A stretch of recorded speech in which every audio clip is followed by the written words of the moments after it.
Barbecue. You started a barbecue business and you're trying to blame me?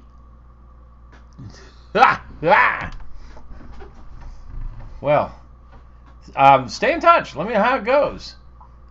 Use our recipes, rubs, and everything. If you want to give us credit, great. If not, I don't care. We're all about sharing.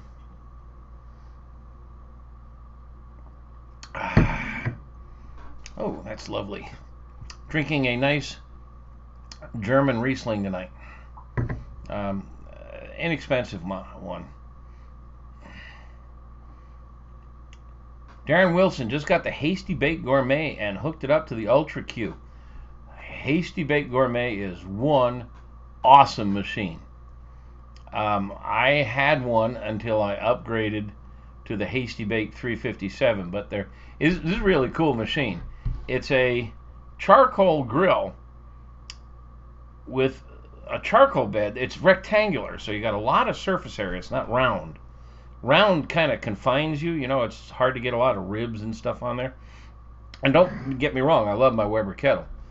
But the Hasty Bake is pretty wide rectangular, so you got a lot of workspace. And the charcoal bed can be raised and lowered like a Santa Maria grill or a Paella, and but it's got a lid you can close. So a lot of the Argentinian and Brazilian cookers are open top, but this one you can close, which is important for roasting and low and slow. You can push all the coals to one side. You can actually put a metal plate over top for getting indirect. Really versatile machine. One of my all-time favorite charcoal grills, the Hasty Baked Gourmet, and the upgrade from that, which is only like, I don't know, I forget, Darren, how much did you pay for that baby? It's around $1,500 or something. The 357, which is what I've got now, it was a sample that they sent me for testing. Thank you very much, Hasty Bake. Just blew me away. It is absolutely the best charcoal grill I've ever worked on. It's a little better insulation. It doesn't have a glass window, which is, you'll find, Darren, will fog up pretty quickly and it'll be worthless. But it has the raise and lower bed and a lot of other bells and whistles. And I think it's around $3,000 or something. Jorge Ortega, the guy who was foolish enough to open a business, is using our Memphis dust with his very own twist. By all means. And you credit us? Wow, thank you. And you're into smoker construction and mods projects? You crazy dude. Oh, you bought the stainless one, Darren. $2,200. It ain't cheap. It ain't cheap, but it is, I think, the Na Plus Ultra, and you can smoke on it. You can grill on it. You can really control temperature. It's really a do-all. Well, my countdown clock says we're a minute past start time, so let's get this show on the road and welcome you all. For those of you who are not sure if this is really Meathead here, yes, I have the quarantine buzz cut. I haven't cut my hair like this since when I was back at Fort Bragg or high school football, but I'm just not real keen on going and sitting in a barber shop, so I just got my beard trimmer out and went up here. And so I'm now buzz cut. I mean, if you know me, if you've seen my pictures, seen the picture on the cover of the book, you know, I got the long hair and everything, leftover 60s hippie. But that's all gone. Now I look like a gyrene. Thank you for coming tonight. I wish you all health in this weirdness out there. And I wish all you fellow meatheads and welcome you to our monthly fireside chat. Where is Reese, the leader dog dropout? We have, she's usually hanging around for these sessions. And then for those of you who've not met me yet, I'm Meathead. I call myself the barbecue whisperer and hedonism evangelist. My website is AmazingRibs.com, and we also have a really cool membership portion called the Pitmaster Club. I'm the author of this thing here, Meathead, the Science of Great Barbecue and Grilling, which was a New York Times bestseller and was named one of the 100 best cookbooks of all time by Southern Living Magazine, right up there with Julia and Jacques and all the other greats. Not other greats, all the greats. I don't know that I'm one of them, but it was an honor to be on the top 100 list. For those of you who are not aware, in the past few months we have published 2 Kindle Ebooks on Amazon. They are they run on the Kindle app, which a lot of people say, well, I don't have a Kindle, but it runs on just about everything. Runs on Mac, runs on Windows, runs on iPad, and so on. And they're called Ribs Made Easy and Sous-Vide Q Made Easy. They're about ribs, about 100 pages with a bunch of photographs, recipes, concepts, technique, just about everything you'd ever want to know towards making great ribs, both backyard style, competition style, even a few indoor recipes. And then there's Sous-Vide Q Made Easy. I don't know, every time I talk to a group like this, I'm always sort of surprised how many people don't know what sous vide is. So I'll give you the 30-second summary. The biggest problem we always face cooking on a grill, or sometimes even an oven, is overcooking. You got your temperature is like 300, 225, whatever it is, but your meat, a steak, your target temperature for a steak, the ideal tenderness and moisture, is 130 to 135. So you're cooking at 225, 300 or higher. So your meat is going up in temperature, and you got to grab it just at the right moment. And to do that, you really need a great thermometer, and you got to be alert, because you come inside to get a glass of wine, and it jumped from 120 to 140 just like that. And with sous vide, you put the food in a plastic bag, and you either suck the air out with a vacuum, or you slide it into water and it pushes all the air out, and then you heat the water to 131. And at 131, it kills almost all bacteria, and it brings the meat up to 131. It can't go to 132 or 140 or 150. It can't overcook. You'll never stand at the head of the table and say, well, it kind of got away from me. So it's a really cool concept. The problem is when it comes out of the bag, it's butt ugly, and it needs to be seared. And a lot of people throw it in a hot pan, but I love to take it to the grill, or the book even talks about hitting it with a blowtorch. Bunch of cool techniques. We talk about them on AmazingRibs.com. We really did a deep dive. These books that we're doing, these ebooks, have another one coming out shortly on chicken. We call them deep dive guides. They're a deep dive on a subject. Deep dive on ribs, deep dive on sous vide Q. So they're over there on Amazon. Ribs Made Easy and Sous-Vide Q Made Easy. You can find them, I think, just by doing a search on Amazon. And they're $3.99, so there's not much to risk. Well, I thought tonight, my usual technique for these events is I start off with a little bit of a narrative, discussion on a topic, and then we just jump off the deep end and take all your questions. And so one of the topics I wanted to talk about is it's garden season. Now, my wife is a pretty serious gardener, and in the past week we have had 3 meat-free meals. Meathead is Veggies in July and August. I just absolutely adore fresh vegetables almost as much as meat, and we did some stuffed peppers. We've got bell peppers. She grows a variety called Carmine, C-A-R-M-I-N-E. It's a kind of a long, slender pepper with thin walls, and I'm in the Chicago area, and it actually gets ripe here. We get red bell peppers as early as now. We're picking some now. And we just split them in half, hollow them out, and fill them up with something. And you can fill them up with just about anything. She made some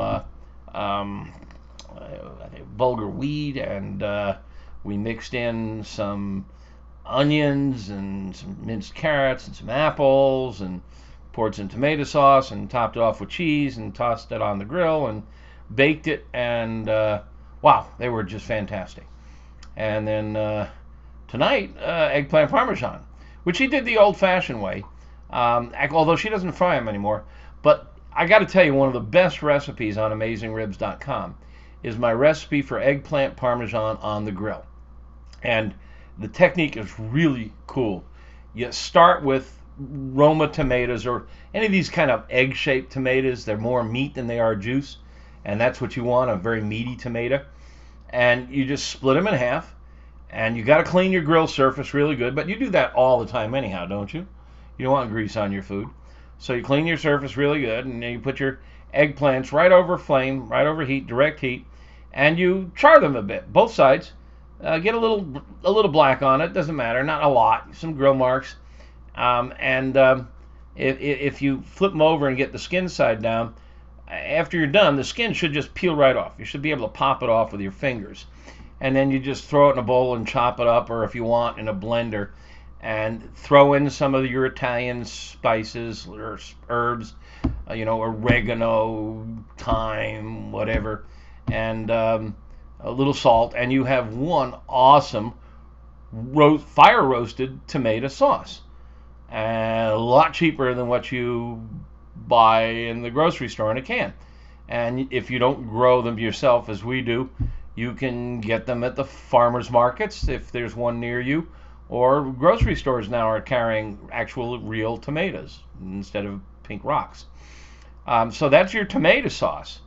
Now you take your eggplants and you slice them horizontally into discs, or you can cut them lengthwise into planks, and cut them thick, and give them a light coat of oil, sprinkle them with some salt, and if you want to throw some herbs on there too, and grill them off. Get some good dark color to them, and let them kind of soften, and they kind of melt in the center, and pull them off.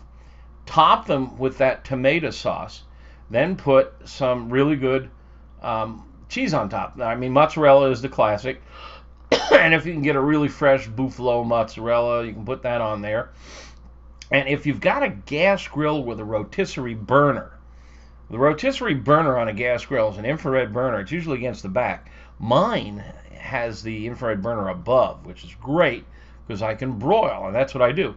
I put these things right under that rotisserie burner. But even if it's against the back, you can push it back towards the back.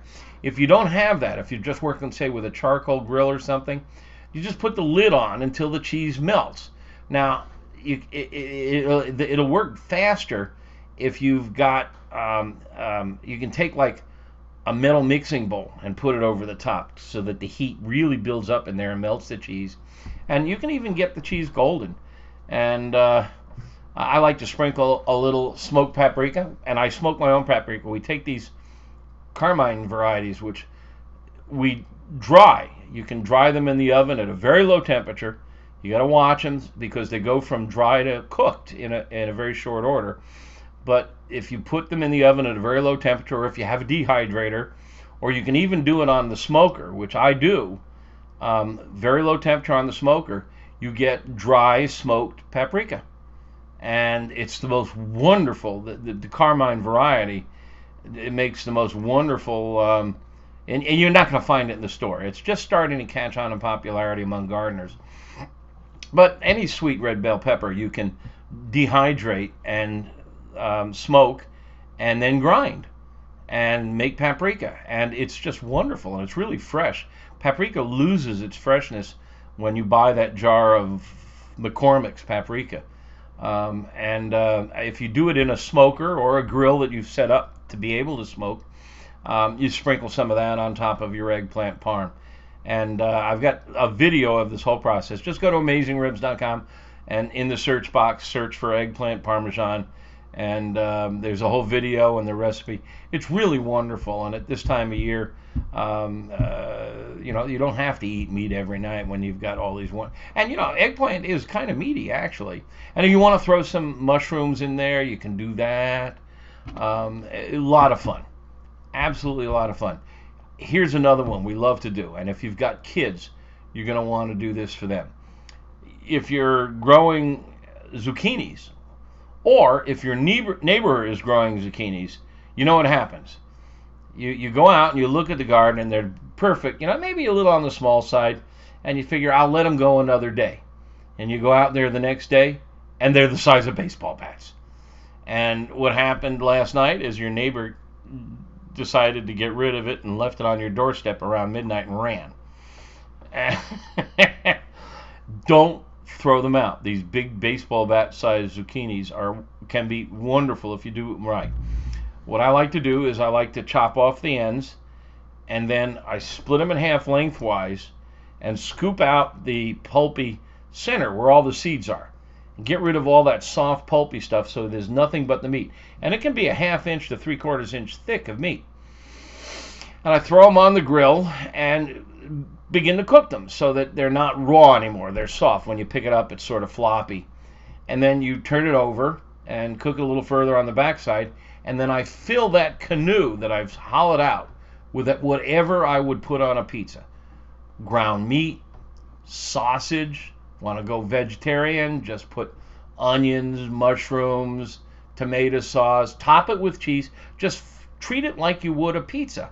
Only your pizza dough is not dough. It's a zucchini. And there's a great way to get your kids to eat vegetables because they absolutely love it. It's pizzucchini. It's zucchini stuffed and filled like a pizza. And it's a huge hit with kids, especially if you've got an oversized zucchini. You can do it with a regular zucchini, but it's perfect for those zucchinis that kind of got away from you. There's another one that is not grilled, but it's just absolutely a favorite of mine.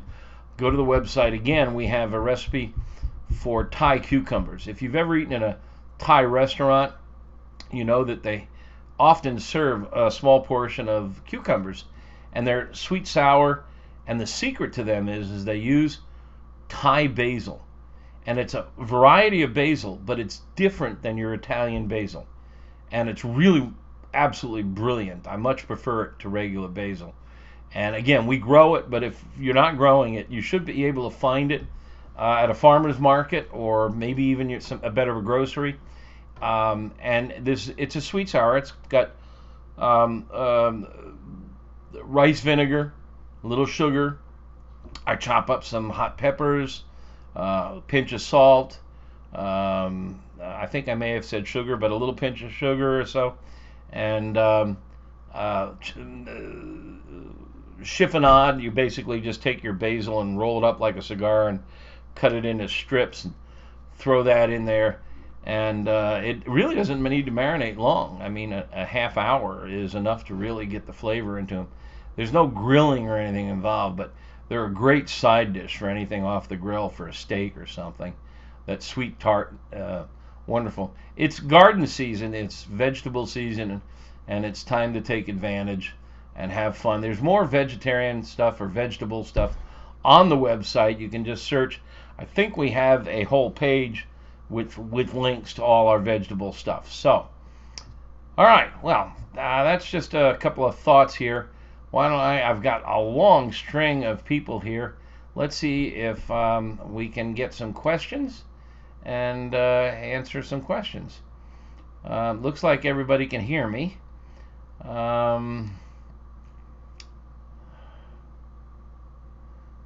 Okay. I got a lot of nice people telling me that they can't hear me. Okay. Chris Hickey, you were supposed to be on a flight to Memphis today. So was I. I was supposed to go yesterday. I think he's reminding me that we had scheduled a meetup.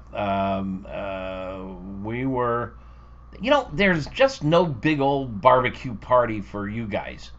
There's a great one every year for the trade. If you're a caterer or a restaurateur, the National Barbecue and Grilling Association does one. It's going to be in Louisville next spring if they can pull it off. But there's just really none for us backyarders. So we're scheduling a meetup in Memphis. And it was scheduled to start today. And of course we had to pull the plug on that. We pushed it back to the last week of August next year. So if you feel lucky, We've got about 40 out of 400 seats left. We are asking only for a $100 deposit, and if your schedule changes or the COVID changes things, we issue refunds promptly. A bunch of people asked for refunds when we had to change the schedule. We gave them all of their refunds. Got all the money put aside. We're not going to drink it. So with about 40 seats left, we've got a lot of fun planned. Got some good speakers. We got some good exhibitors. We got some good demos. And we're going to visit a bunch of barbecue joints. And there's information on AmazingRibs.com. If you go there, it's AmazingRibs.com/Memphis. And you can read all about the schedule and the program. And COVID willing, we'll see you end of August next year. And sorry about that, Chris. I don't know if you asked for a refund, if you're still with us or not. Hope to see you next year. Okay. Do you think Meathead's address is 7480? 70480? No, it isn't. No, it's not 704 Hauser Street. I don't know what you guys are talking about. I live in Brookfield, Illinois.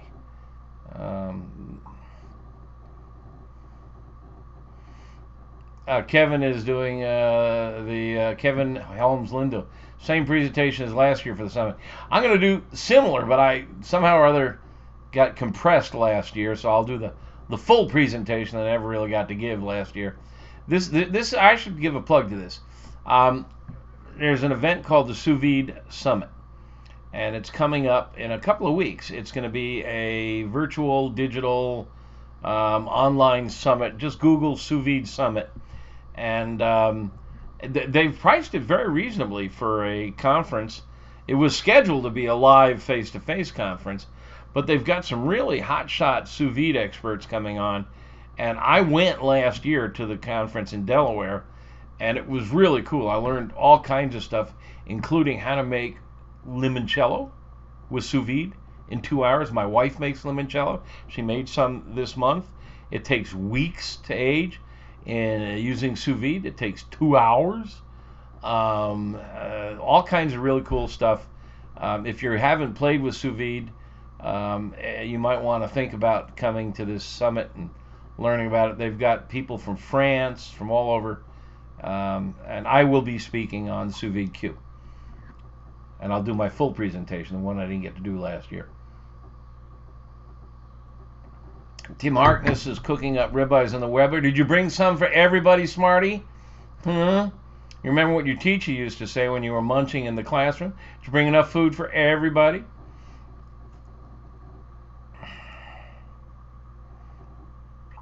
Can you really apply Q flavor to the sous vide recipes without the smoke over time? Of course you can.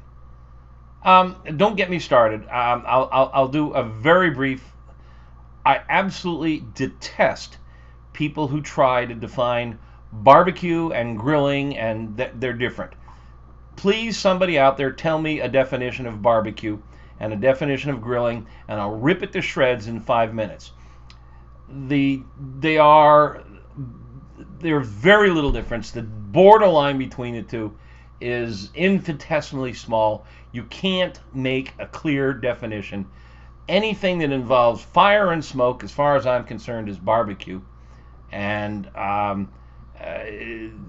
mean, you know, throwing a steak on the grill is barbecue. Throwing a brisket on the smoker is barbecue. And just give me a definition. Large cuts of meat? Really? All right, how about KCBS, chicken thighs?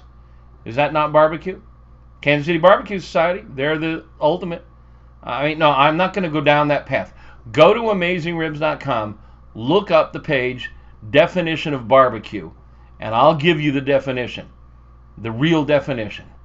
And don't ever let me hear you say, oh, you're doing hamburgers on the grill? That's not barbecue, because if you do, I'm going to come hunt you down and kill you. It's just a myth that has been propagated by barbecue snobs. And there ain't no snobs on AmazingRibs.com, and neither am I. Darren Wilson, okay, he reminds me that his website, Fire and Water Cooking, is a really good source for Sous Vide Q. And yes, by the way, you can do, oh my God, brisket. You can do a medium rare brisket in 48 hours in sous vide. Take it out and then throw it on the smoker for a couple hours, and then you just will melt in your pants. And it's medium rare. You cook it at 135 to 130, 135. It comes out rosy. It's tender. It's juicy, and you throw it on the smoker, and it's smoky. What do you call that, huh? Just let's not get into labels and definitions. Jerry Maliki says, careful. Mark Zuckerberg might be cooking on his big green egg and listening. Yeah, Mark is a egghead. Yes, he is. Zuckerberg's in Darren Wilson's Sous Vide Q Barbecue face group. Okay, Facebook group. Cool.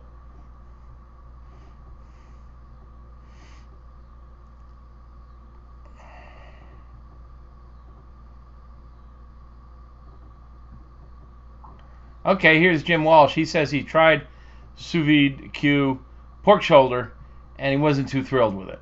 Well, okay, that happens. I've had very good luck with both. But, all right, let's talk about this.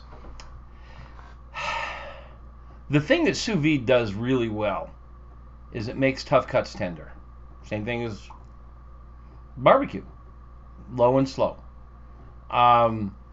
It's really good at low and slow cooking. I mean, it is low temperature and very long cooks. I mean, 48 hours for brisket. That's typical. And so it really breaks down connective tissues and makes tough cuts tender. I don't do ribeyes on it anymore. I used to. But frankly, ribeyes are so tender. Filet mignon, rib cap, which is my favorite cut. They're just so tender. They don't need more tenderness. And I've done side by side reverse sear ribeye and sous vide Q ribeye, and the verdict is the sous vide Q ribeye is a little more tender and a little more juicy, but the reverse sear ribeye is a lot more flavorful. And for me, flavor is really wins. And on a ribeye, it's just not tough. It may not be as tender as the sous vide one, but it's still plenty tender, and the flavor is better. So I prefer reverse sear on a tender cut of meat. So for me now, my sous vide cooking is primarily with tough cuts, and I think that's where it really shines. One of the things I talk about in my book.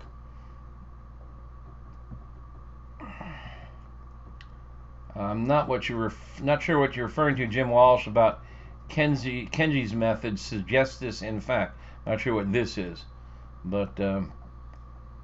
All right, still scrolling through looking for questions. I'm not getting a lot of questions. I'm getting a lot of comments. Bruce Barrett says he likes my product reviews. Thank you. Max is our chief grill tester. We have the only grill and smoker tester in the world full time.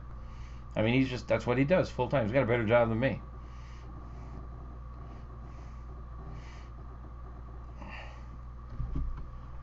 Some very nice comments from people. I'm not going to read them all, otherwise I'll get a swelled head.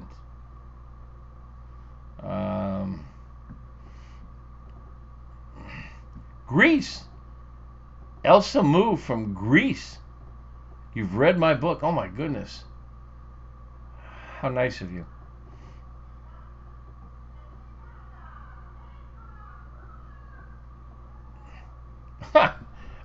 My wife, I can hear her. She's upstairs. She's on a Zoom conference too. What a world.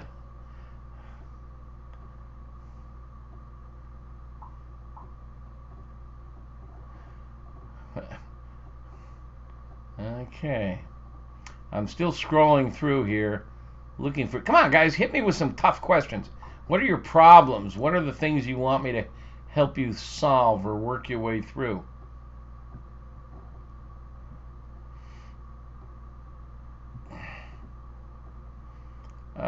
Veterans for Fish is saying that he likes the Cornell chicken. Cornell chicken is a really fun recipe. It was developed by a professor at Cornell. Gosh, I don't remember. I got the whole story of how it came about because I taught at Cornell for a while. My wife went there, got her PhD there, and we lived in Ithaca for 18 years. And I taught at the hotel school on and off. And the Cornell chicken recipe is just like everybody cooks it up in upstate New York. And it was developed by this professor.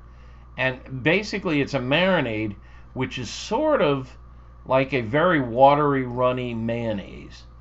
And you can't go to a Little League game or a volunteer fireman event without Cornell chicken. It's grilled, but you get really good crispy skin. It should be reverse seared. And by the way, that's a great technique. Now, I think last month we focused on chicken, but I'll just reiterate. Reverse sear, and if you don't know what reverse sear is, just go to AmazingRibs.com and look it up. But basically, the core concept is you divide your grill in half. You have a hot side and not hot side. So if it's a gas grill, you got burners on, burners off. And if it's a charcoal grill, you got all the charcoal on one side and no charcoal on the other side. And you cook most of the time on the side that's the not hot side. And it's just warm air gently circulating and smoke circulating. So you're getting warm, gentle cooking. And so the meat can cook evenly. When you cook over the hot side, that's not convection air. That's infrared radiation. And it's really intense energy. And for chicken, it's a great recipe for burning the skin. And how many times have you gone to parties, picnics, cookouts, and the chicken is almost black, it's got char marks, and it's delicious on the outside, but it's raw in the center. And that's because they cooked it direct over the hot side. You've got to cook it to the center to a minimum of 160 degrees. You got to use an instant read thermometer, especially on chicken. So you cook it to about 150 on the indirect side, then you move it to the direct side, and you flip, and you bring it up to 160, and by now your skin is beautiful golden, and if you want some char marks, you can get those, and it's perfectly cooked and perfectly safe and tender and juicy. And that's the way to do chicken, in reverse sear. Oh, corn. I didn't mention corn. Thank you, Al Whitehurst. Corn. Yeah, corn. Where I live in Illinois, we're in corn country. Illinois, Iowa, the whole Midwest. And one of the cool things that's happened, if you haven't noticed, is there are a lot of new hybrids. Now, I'm not talking about GMOs, and I don't want to get into that, but I don't think that anybody should be terribly afraid of GMOs. But there are hybrids. Basically, they're just crossbreeding. You take one breed here that has a lot of long shelf life, and you take another breed over here that's super sweet, and you just crossbreed. You mix the pollen. That's not scary because you are a crossbreed. Your mommy and your daddy mix their pollen, and you're a crossbreed. So don't freak out. This is a natural thing. And a lot of these crossbreeds have been fantastic. And there's one called Marai, Marai, that I have fallen madly in love with. It's got great shelf life. You know, the old saying is you start the pot boiling, then you go pick the corn, and then you throw it in the pot because the sugars deteriorate so rapidly.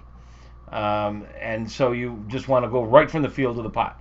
But some of these new varieties, the enzymes are suppressed, and it actually keeps in the fridge for a long time. And Marai is one of those, but they're really super sweet and super tender. And you know, whenever I write about cooking corn on the grill, I get a lot of backlash because everybody has their favorite way. A lot of people like to cook it in the husk. Some people soak it in the husk so the husks get wet, and when you throw it on the grill, the moisture steams the corn. A lot of people, swear by boiling it or steaming it.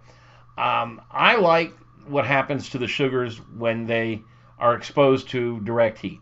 The kernels get amber to brown, and they caramelize. And I mean, Frank, most of the time I eat corn without butter or salt.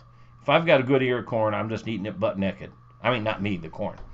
Um, and but there's a technique I love, and it's on the website. I'll take some olive oil and butter, about half and half, put it in a little saucepan, and I'll pick some fresh tarragon. Again, I'm sorry if you're not a gardener or you don't have one, but we are, and we have fresh herbs in the garden. But you can get fresh herbs now in the grocery store. I mean, a lot of groceries now sell fresh herbs. Now, if you're out in the boonies, you may not be able to. But fresh tarragon, if you can't get fresh, dried will work fine. And you just kind of simmer them in with the oil, and the oil will extract a lot of the tarragon oils and flavor, and the oil will get kind of greenish. And I throw a lot in there, a lot. And then I get the corn, and I paint it with this tarragon oil and put it on the grill over a medium-high heat. I'll use my gas grill because that oil is going to drip off, and that's going to cause flare-ups. And on a charcoal grill, those flare-ups are full of ash, and you get a gray deposit on the food. So on a gas grill, you've got the heat deflectors down there, so the oil hits them and they don't flare up quite so much, and you get this beautiful golden corn, and you paint it. What happens is most of the oil drips off, so it's not greasy, it's not oily at all, but leaves behind the tarragon flavor. And you can use thyme, oregano, I mean, whatever your favorite herb is, or maybe a spice, smoked paprika. But the idea is you paint it, and a lot of the oil drips off. So you have corn now that's infused with this tarragon flavor, and it's just awesome. Just totally awesome. It's my favorite thing. And it's a good technique.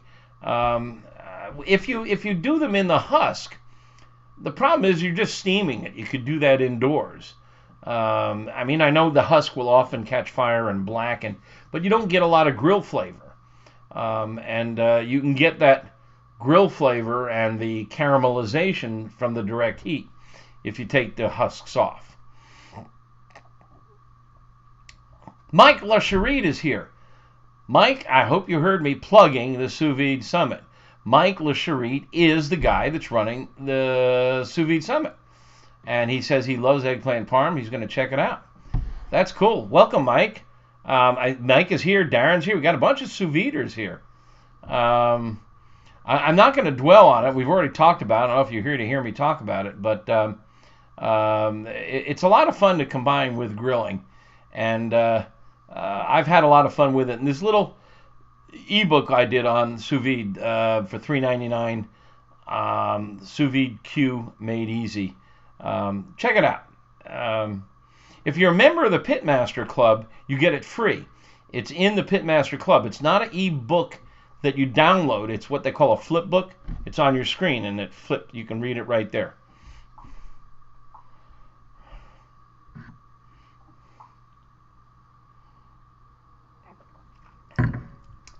Mike is pointing out there's a trick that I use. There's a product called grill grates, and probably many of you know about it because it's really become chic among barbecue lovers. But it's not a normal grill grate. A normal grill grate are just these, wires coated with chrome or nickel. The grill grates, stand by. Let's see. Okay, how do I do screen sharing? I'm not sure, and I'm not going to waste your time trying to figure it out. I'll try it some other time. But grill grates look like railroad tracks, and they're connected by a flat metal plate, and the metal plate has holes in them. So things like oil that drip down hit that metal plate, and they vaporize, and they get back up, and they make flavor that way. But there's enough holes in it that smoke from your grill, your fire, can rise up and flavor the food. And it's a really, boy, I'll tell you, there's nothing better for asparagus.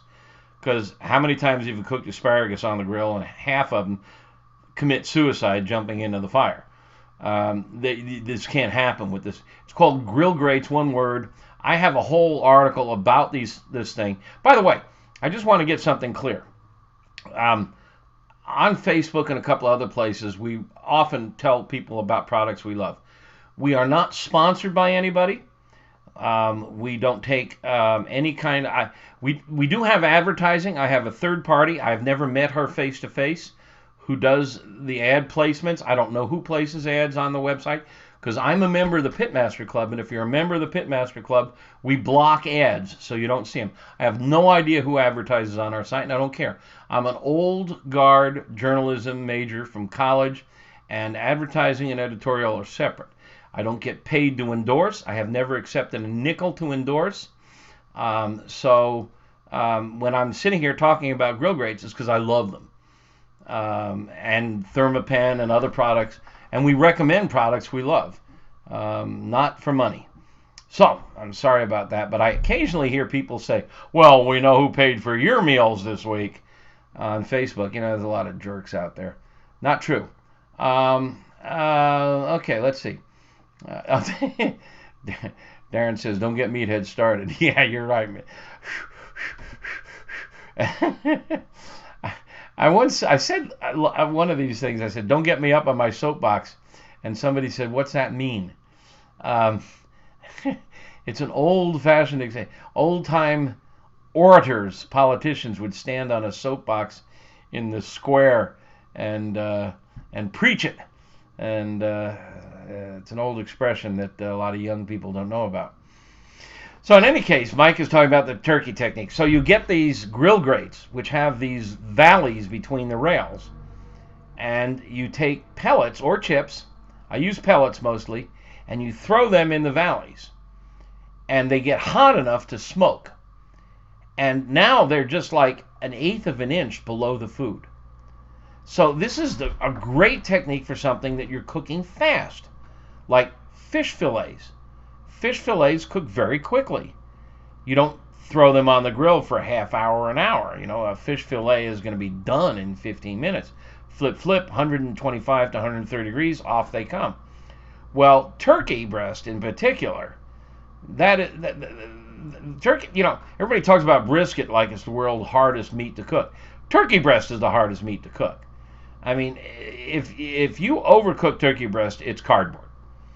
And yet you have to get it up to, well, if you cook it normally, you have to get up to 160 to make it safe. But you can also make it safe by cooking it at a lower temperature where it's going to be more tender and juicy, and keep it at that lower temperature for a long time. Because the process of pasteurizing is not just how hot it is, but it's how hot it is for how long. It's time and temperature combined.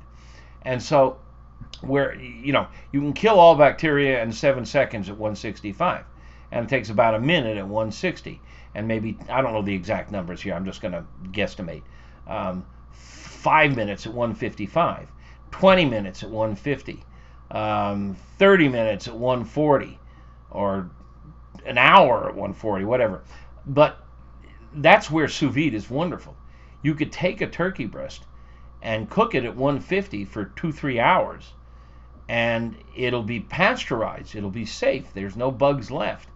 But it's much less temperature than what you normally cook at. So the juices are all still there. It's all tender. And then you throw it on the grill to sear it and give it color. And the technique I used, and it's in the video on our website, and it's in the book, and I'll be presenting it at Mike's conference next month, is I put these pellets on the grill grates right below the turkey. So it's come out of the bag, it's cooked thoroughly, it's safe, but it's ugly, it's just tan. And you put it right above the pellets, and in 5 minutes, it turns amber, it gets a smoke flavor, you flip it over, it turns amber, it gets a smoke flavor, you got some grill marks on it. 5-10 minutes on each side, and you've gone from tender, juicy, ugly meat to tender, juicy, more flavorful, smoked, beautiful meat. It's a great technique, and it's in our book, Sous-Vide Q. I didn't really mean to get it deep into sous vide tonight, but since we've got all these sous vide personages, Darren and Mike and others who are presenting, did you guys come here just to pitch your event? Well, it's okay, because I think it's a cool event. Okay, here we go. Stand by. I got some questions. I went too fast. Okay, stick with me. I'm just reading the questions here. Okay. Sorry, I just was talking and I scrolled by too fast. Some good questions here.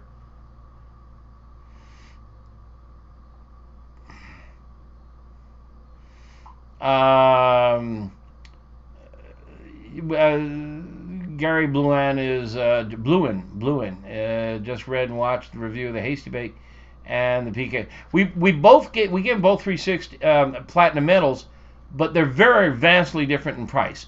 Our medals are based on value, and the PK 360 is an awesome charcoal grill.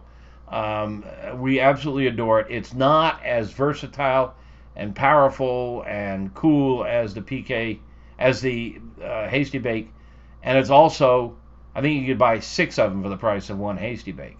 So it's just great. If your budget won't allow the Hasty Bake 357, which is the Rolls Royce, get yourself a really good Cadillac, which is the PK 360, or shall we say Porsche. It's really a great charcoal grill. And one of the reasons it's great is it's rectangular, which means you can really push all the coals off to one side, and you can leave the other side void. You can get a small brisket in there, definitely pork butts. Really a great machine. I like it a lot. Okay, Jarell Fanzetti, good question. I've read that smoke only penetrates meat during the first few hours. Is this true? If you sous vide meat first, then finish on a smoker, you will still get smoke on the meat? Really good series of questions. Okay, it's partially true. People have been saying that the smoke only gets on meat in the first few hours. What happens is there's a physics thing going on here called thermophoresis. Cold surfaces attract smoke. It's the same reason when you get out of the shower and your mirror is all fogged up. It's because the cold glass on the mirror has attracted the little tiny water particles, and they stick to the mirror.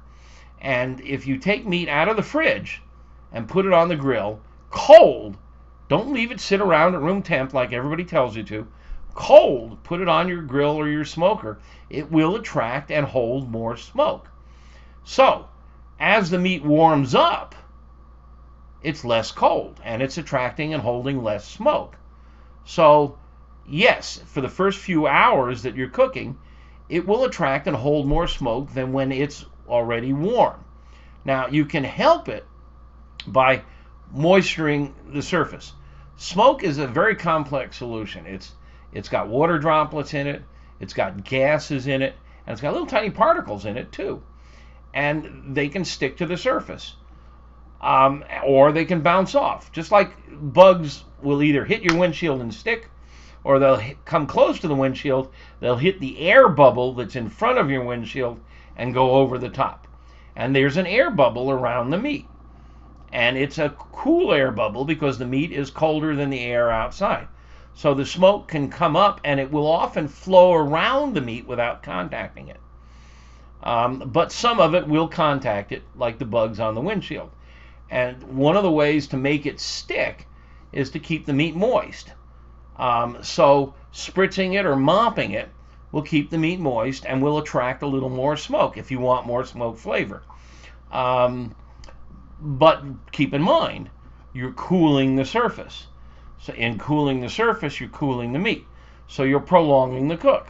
Well, that's not always bad, because prolonging the cook helps tenderize the meat, breaking down the connective tissues. That's why we like to cook low and slow for some very tough cuts like brisket.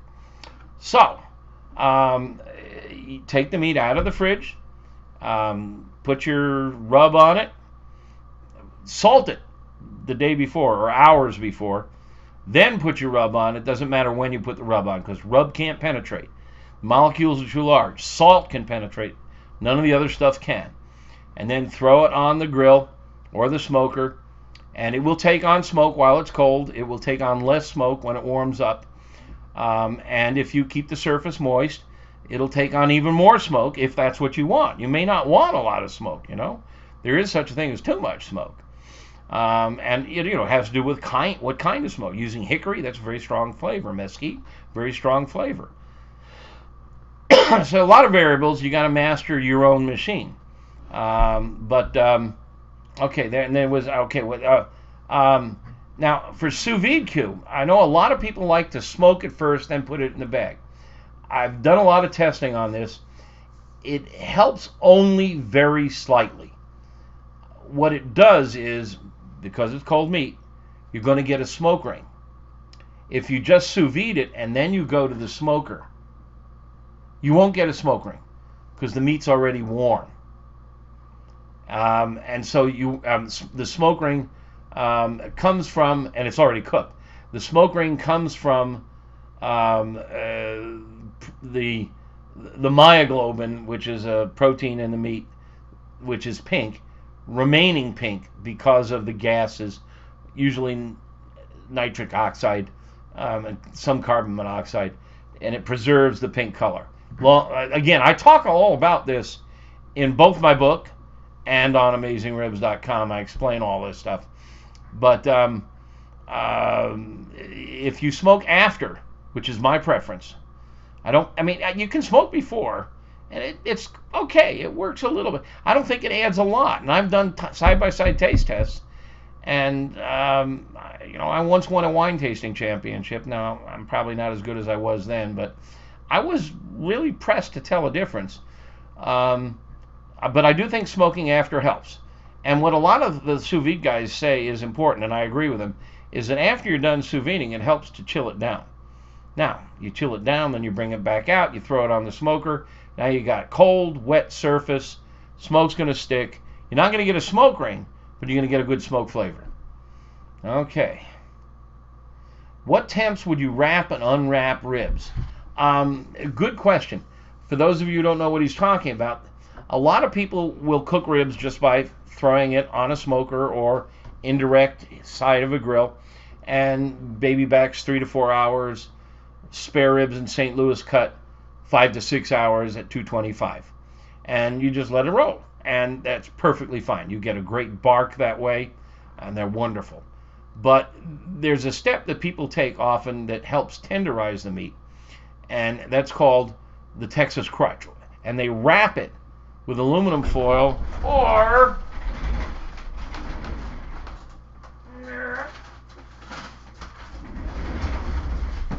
this stuff.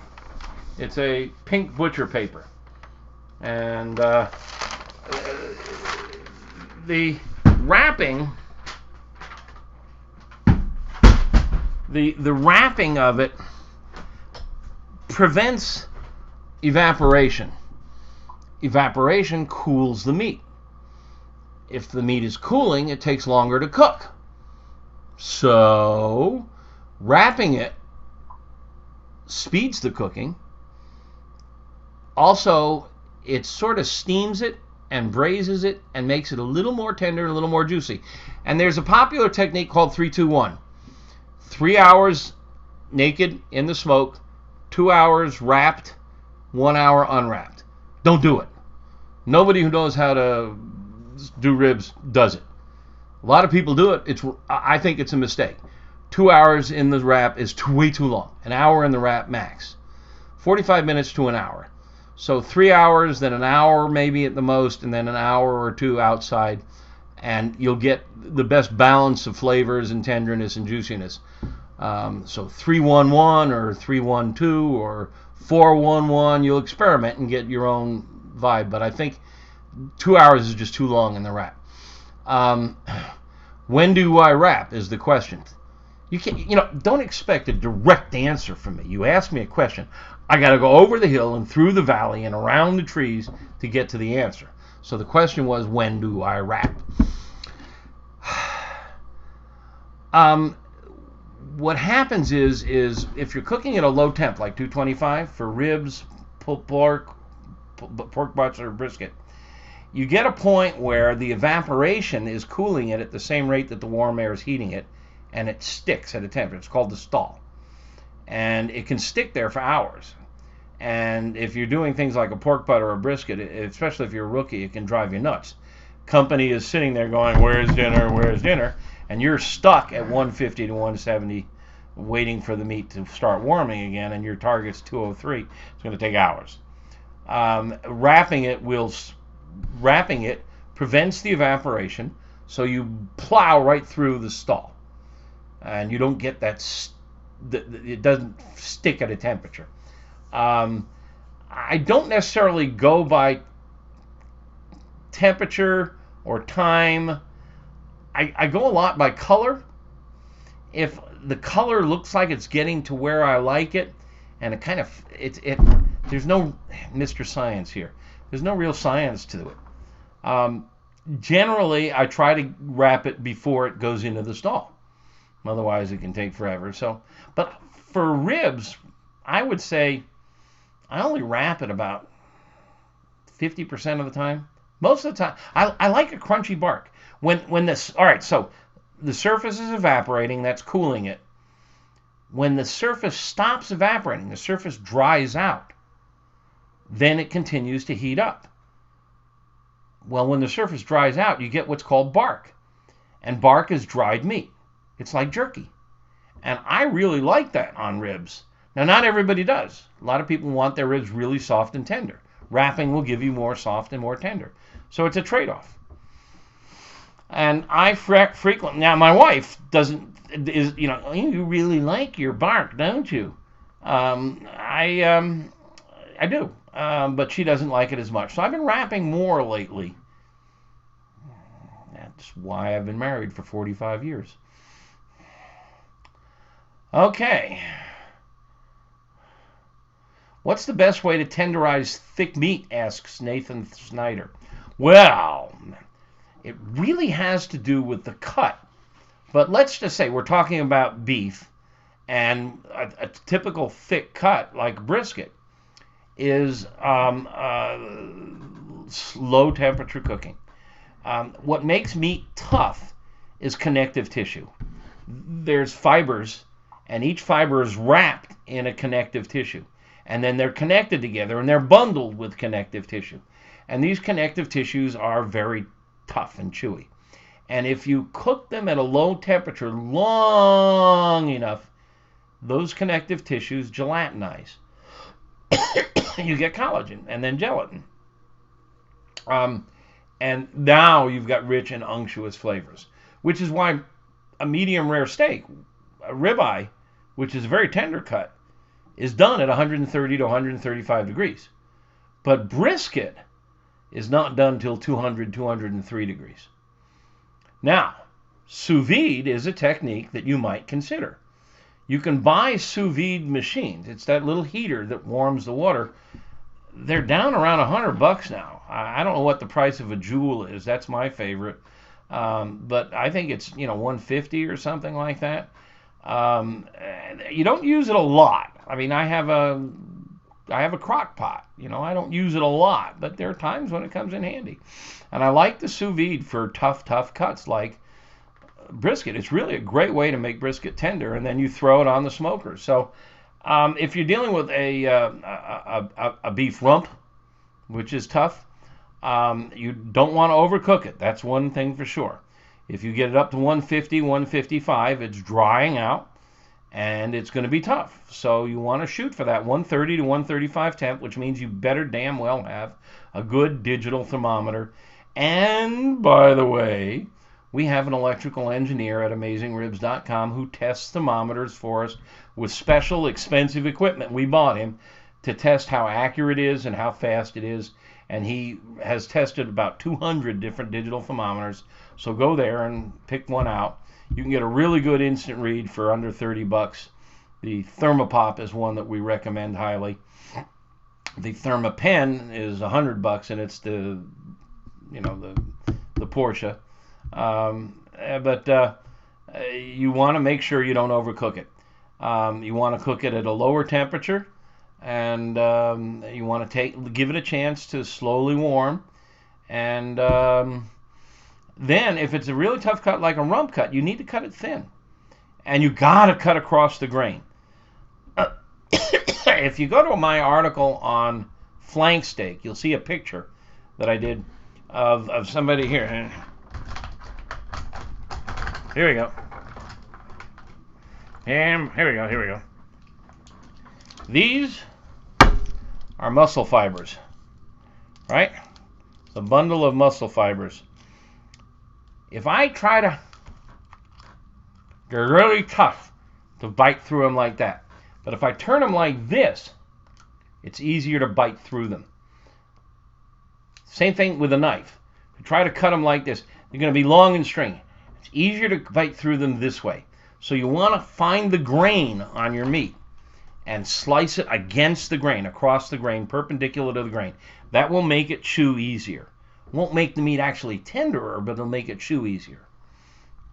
Then there's meat tenderizers. They work. They're enzymes. They're made, I think, what is it? A1 is that? No, that's a sauce. Drawing a blank on the name of the famous popular tenderizer, but I think it's papain, which is from papaya, and it's an enzyme. And those enzymes tenderize. They do most of their work on the surface, but they can tenderize. You don't want to use a blade tenderizer. Blade tenderizers are lots of little tiny sharp blades that you can poke into the meat, which cut through the fibers. But what you're basically doing is you're pushing any bacteria on the surface down into the inside. So you're contaminating the interior. I don't recommend blade tenderizers unless you're cooking it up above 160 or so, because then you're pasteurizing it. But blade tenderizer for something you want to cook to 130, risky. Now there is a trick that we use for burgers. If you absolutely have to have a medium rare burger, you can do it. And the trick is you take your chuck steak, which is a good cut for making burgers. It's about 80-20, which is a good blend of fat to lean, or lean to fat, I should say. And you dip it in boiling water for about 20 seconds. And that kills any bacteria on the surface. Bacteria can't really penetrate muscles. If there's bacteria, they're likely to be on the surface. And so cooking, it will pasteurize the surface very quickly. So you dunk it in boiling water, pull it out. Now you have a slightly cooked surface, but a raw interior. Now you can grind it up, and please don't sue me if you get sick, but you probably won't. I mean, it's pretty safe to eat that medium rare. But I don't know what all the fascination with medium rare burgers is, because the thing is you want a juicy burger, and what makes a burger juicy is fat. And so if you really want a juicy burger, don't worry about cooking it to medium rare. Get a 70-30 blend. Get 30% fat. Then you can cook it to well done, where it's perfectly safe and it's still going to be really juicy. And you could do that with a tough cut of steak. If you've got a rump steak or something else that's tough, you could dunk it in boiling water, and that'll kill the surface. And then if you have to blade tenderize, or a lot of people stab it with a fork, you're probably safe with that. Okay. Oh dear. Rob Cravens is asking the hardest question. An update on my forthcoming book. I've actually told everybody on my team I don't want to hear from you on Mondays and Tuesdays. And I'm working on it every Monday and Tuesday, trying to focus nonstop. It is my hope that I will finish it by this time next year. It will take me that long to wrap it up. A lot of it's done, but you know the old 80-20 rule. It takes 20% of the time to get 80% of the work done, and 80% of the time to get the final 20%. I got a lot of it done, but I got a lot more to do, and I'm really working hard on the photography. Let's see if I can show you. Let's see. Is this possible? Stand by. Ah! My photography. This is the photograph I'm doing for a vinaigrette. I'm really the title of the book is The Meathead Method: Barbecue Science Meets Art. I actually did my master's in art, and I'm really trying hard to make the photographs beautiful. So this is one of the photographs from the book. It's my desktop. Okay, now how do I get back?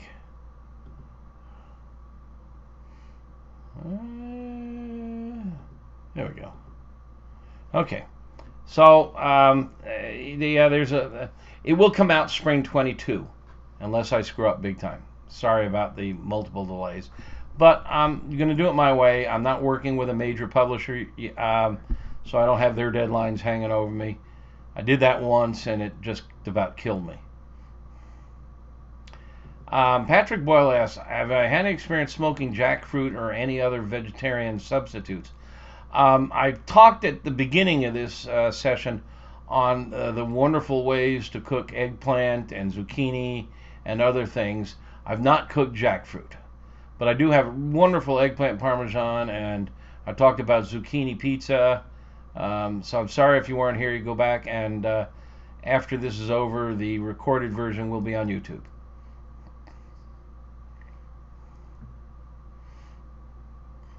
What are your thoughts on those broilers available for the home to get the crust-like steakhouse grill? I have one. I have the Auto Grill. These are awesome. You know, there's a lot of people out there, I'll bet there's a few in this audience, who say, oh, if you cook on a gas grill, you might as well cook indoors. And charcoal's the only way to cook and get a great. What really makes things like a steak great is not charcoal or gas. Don't forget, almost all your great steakhouses are cooking with charcoal. Pardon me, with gas. Sorry. What makes the steak so fantastic is the high temperature. This is infrared radiation, and it's powerful juju. It's lots of energy. And the Auto Grill, which I have, it's about the size of a bread box. It's about yay big and this deep. Maybe 12 inches by 12 inches high, 12 inches wide, 12 inches high, and 18 inches deep. And it has at the top two really powerful infrared burners. And if you put a steak up an inch below those infrared burners, the surface is absolutely perfect in a minute. You can drop it down, you can drop the steak down, and that's part of the trick, is to learning what level to cook at. You move it up or down depending on the thickness. Lower it to cook slower so you can get the interior right. And they're awesome. They're awesome. I just cooked some Allen Brothers rib caps. By the way, you want a great piece of steak. Allen Brothers steaks. They're a meat supplier out of Chicago. Allen Brothers, you can look them up. They're rib cap steaks. Rib cap is a muscle that wraps around the ribeye. It's that little crescent muscle around the ribeye. It's the best muscle on the animal. But we don't know it because whenever we cook a ribeye steak, it overcooks because it's on the outside, and also because it's really heavily marbled. But what I love to do, and I have a video of this, it's on YouTube and it's also on our website, is I'll buy a whole rib primal with the bones and everything. 7-bone rib primal. It's about yay big, costs $300-400. And I'll peel the bones off and I'll cook the bones. It's a wonderful meal right there. And then I'll peel the rib cap off. It comes off and it's about like a big salmon steak. It's about an inch and a half thick on one end, very thin on the other end. It's about 5-6 inches wide, and it tapers down to the other end. So it looks like a big salmon. But it's absolutely effing amazing. It's like Wagyu beef. Only better, I think. Wagyu gets a bit tiresome. It's so intense. But Allen Brothers sells rib cap steaks. They're not cheap, but it's a bucket list item. Spend a few bucks and buy some of these rib caps, or I think they have a different name over there. They call them cap steaks or something. They're just awesome. Bloody awesome. And I cooked them on the Auto Grill. And I did some the other night, and oh my God, may have been some of the best beef I've ever eaten. So yeah, they're some people call them salamanders or broilers, but they are just really intense infrared radiation, and they're just as intense, more intense than charcoal.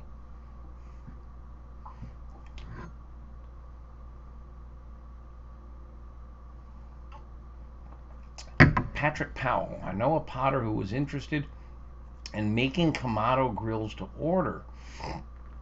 Are there any good blueprints and specifications? No, I've never seen that. I've seen a lot of plans for other kinds of smokers, but you're dealing with something that requires a really special type of material that will withstand heavy duty heat without cracking. I would be very hesitant to buy one from somebody unless they really knew what they were doing.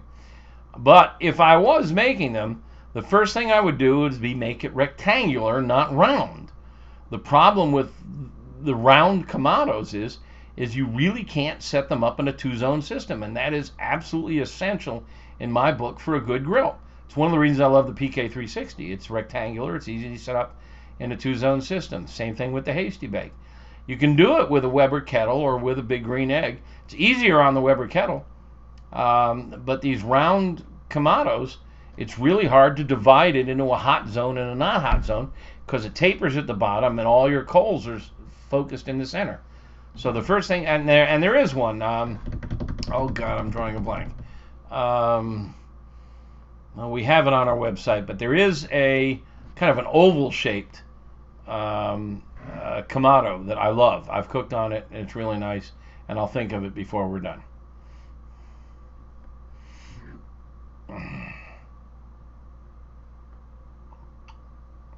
Justin Westup, I'm brining a ham. I have one question. Your calculator is said to cure for 27 days. Do I keep the same brine for 27 days? Yeah. Don't change it. No, same brine. And technically it's called a cure, but yeah, brine will work. Yeah, don't change it. Just follow the directions. And by the way, we just finished a great experiment. We have a really good curing calculator. There's nothing like it in the world.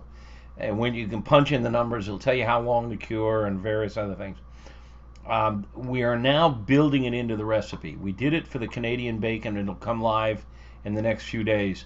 But basically, you just go to the recipe and you type in how much your Canadian bacon weighs, how thick it is, and it does all the calculations for all the ingredients, including the prog powder, and tells you how long you need to cure it.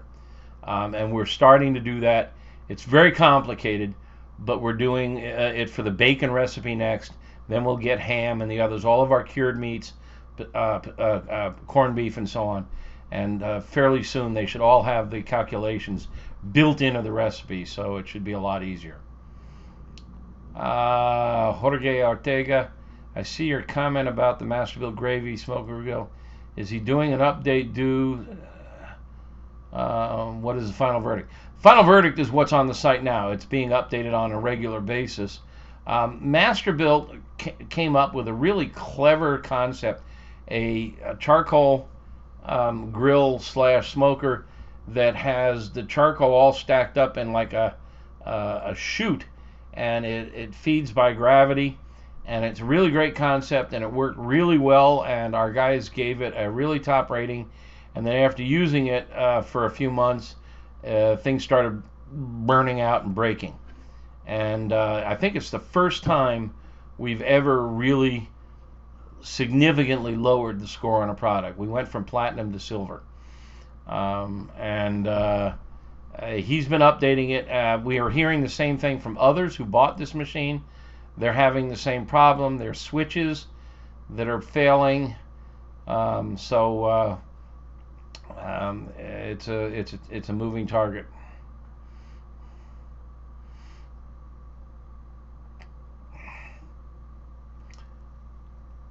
TJ Freen asks, is it necessary to inject brisket? Seems like it all leaks out. No, it doesn't. A lot does. It's not necessary. It helps. Extra moisture. Brisket can, if you're going to cook it for 12 hours, it can dry out. So a little injection of, there's a product made out there by Butcher Barbecue. It's got a compound called phosphate in it, which really helps link moisture and hold it. I just inject with beef broth, salted beef broth. Salt helps hold moisture. Salt is denatures the protein, helps hold moisture. I find it useful for brisket, especially now if I have a really high-end brisket, if I have a prime or a Wagyu brisket, no. But a choice brisket, yeah, and definitely if it's select, a lower grade select, absolutely inject. What's in the boxes behind me? Asked Dan Mancuso. The one with all the paper, those are receipts. Transactions, financial records that I'm going to file before December 31st. I swear, I promise you. If my accountant is listening, I will file them all by December 31st. And the other are some books that I have just finished reading, and I've run out of shelf space. I really, I've been looking at a new webcam that I can move around, but I have this bookshelf that you can see here. I have 3 bookshelves here that are just full. And then these are mostly just barbecue and grilling books. The room over, my wife's study, has 2 more big shelves full of generic cookbooks, or not generic, very good cookbooks, general cookbooks. So we probably got 1,000 cookbooks. Can I talk general about the pros and cons in general about hot and fast versus low and slow for brisket? Yeah, I mean, what is hot? And that's one of the reasons I argue with people who say they know, well, barbecue is low and slow. Okay, what's low? 225? 250? 275? 276? Do I hear 280? 300? What is high? What's hot temperature? I think it's around 400. But generally, the wisdom has been for years, you cook low and slow at 225. But Myron Mixon and a few other really champion brisket cookers have been cooking in the 300 to 350 range lately, and that's considered hot. Well, that's not hot if you're doing a burger or a steak. So what's hot? What's low? You want to define barbecue and call it low and slow? Tell me what low is. So I like to cook my brisket at a low temperature. I know for a fact that when muscle fibers are exposed to heat, they shrink and they squeeze out moisture. Myron and the others are cooking at these higher temperatures because they're injecting with phosphates. They're buying Wagyu or prime briskets, which are loaded with, which have a lot more fat content. And they got a lot of the tricks up their sleeves. When I buy a brisket, it's USDA choice usually, not prime, not Wagyu. I cannot afford Wagyu. And I cook it at a low temperature so I don't squeeze out the juices. So I'm absolutely a low and slow guy. And I mean, this is a general fact. Temperature squeezes juice out of meat. I mean, that's one of the biggest problems that the general barbecue cook faces. You cook too hot. Dial it down.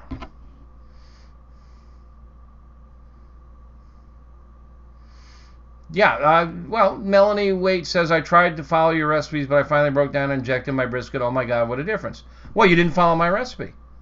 My brisket recipe says to inject with beef broth. So don't blame me. I say inject with beef broth. Thank you, Darren. Professor Baker is the guy that invented Cornell chicken. You grew up in upstate New York, too? Oh, I didn't grow up there, but I lived there 18 years. I add cream of corn to cornbread. I just don't like it dry. Is that a bad thing? Nothing you do to make food taste wonderful is bad. I know a lot of people out there say, Sous-Vide? That's not barbecue. Screw you. Whatever makes the food taste good, I'm all in favor of it. Heck yeah, I've never tried that. I might have to. Looking for some wisdom on Wi-Fi thermometers. Is there any model worth buying? Well, of course, the question is at what price? Yeah, the Fireboard. Absolutely the A Plus Ultra, the top of the line. Fantastic, can't be beat. 6 probes, Wi-Fi, talks to your computer and your tablet and your phone, easy to connect, preserves your cook records for years. I can go back. I even used it on my oven and my refrigerator to check my oven temps, because I got news for you. Your oven's inaccurate. Your indoor oven, it's wrong. If you've got a good thermometer, get in there and check your temperature. The bottom rack, the middle rack, and the top rack, they're all different.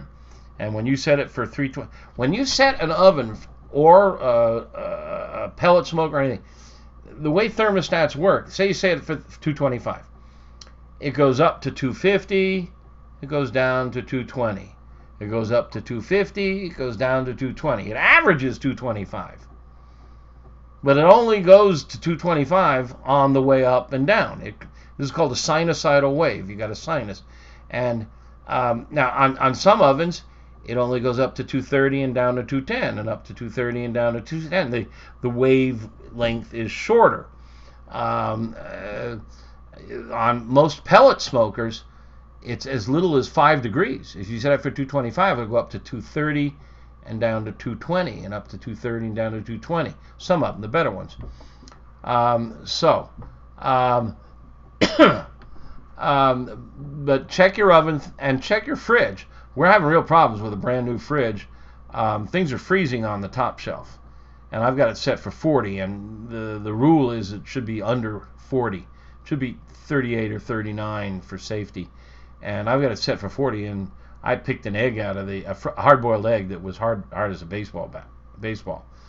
So I'm struggling with that, and I actually had the repairman in here. I showed him my charts with my Fireboard, and I showed what the temperature on the top shelf shows, and the middle shelf, and the bottom shelf. It's fantastic. There's another one called ThermoWorks Smoke, which is really good. Wi-Fi. It's a little bigger, a little bulkier, but also Wi-Fi beats the snot out of Bluetooth any day. But we have this on our website. Go to AmazingRibs.com, click on ratings and reviews, click on thermometers, and then if you're on a desktop computer on the left-hand side, you'll see search filters, and you can narrow your search. If you're on a telephone, get off your damn phone and get on a real computer. I'm sorry. Don't get me started. I'm a webmaster. I own a website, and it just drives me nuts. People complain, I can't find anything in your thermometer reviews. That's because the search filter is at the bottom. We're going to fix that. We're moving to a different web system. We'll try to get the search filter up. But the internet is just not as good on smartphone, and I don't want to get into this argument. I've had this argument on social media before. I just can't deliver a full experience on a smartphone. But we do have a search filter, and you can search for remote reads, and it'll find you our top-rated ones, and poke through there. And if you got questions, ask questions. We can answer them there. Again, Graham Wilson is asking about the updated verdict on the master build. As we get new info, they update. So it's updated on a regular basis, but I don't know that there's much to update. I think we've pretty much come to the conclusion that it's a cool idea that's got some serious problems. And that's the same conclusion we came to over the Weber Smokefire. It's a really cool idea that does some really great things, but it's got some serious problems. Kevin Holmes Liddell is saying the professor was teaching at Penn State when he developed Cornell chicken. No way. I don't think so. Everything I've read is that he was at Cornell. I've seen chicken cook, and they use a white gravy. It's a white barbecue sauce. It's from Alabama, and we have the recipe. Go to our website and look for the chicken recipes, and the restaurant, Big Bob Gibson's, that popularized it. There's pictures of the guy dunking the chicken in the white sauce. When I showed him my attempt to reverse engineer his recipe, he said, "You're pretty darn close, and I wish you wouldn't publish it." So I did. But it's there, and he forgave me. But it's the Big Bob Gibson's Alabama chicken white sauce recipe, and it's on AmazingRibs.com, and it's pretty good. Oh, you made Greg McCoy made some shrimp paella on the grill. Paella was originally cooked in the open fields, and we have a great recipe for it on the grill. What's the best wood to use to flavor a pork butt? I'm not going to get into this, get on my soapbox on this one. I've talked about this before at these sessions. I have a whole article. Well, if I were to say hickory, would I be talking about shagbark hickory or pignut hickory? Would I be talking about Arkansas hickory or New York hickory? Would I be talking about hickory that's air-dried or kiln-dried? Would I be talking about hickory that has bark on it or no bark on it? Or a lot of bark on it?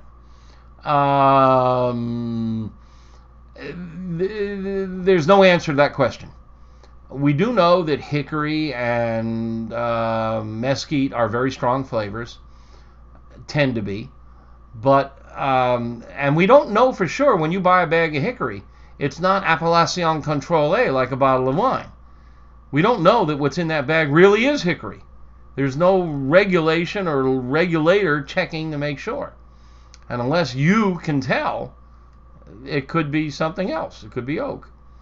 Or it could be a mix of hickory and oak.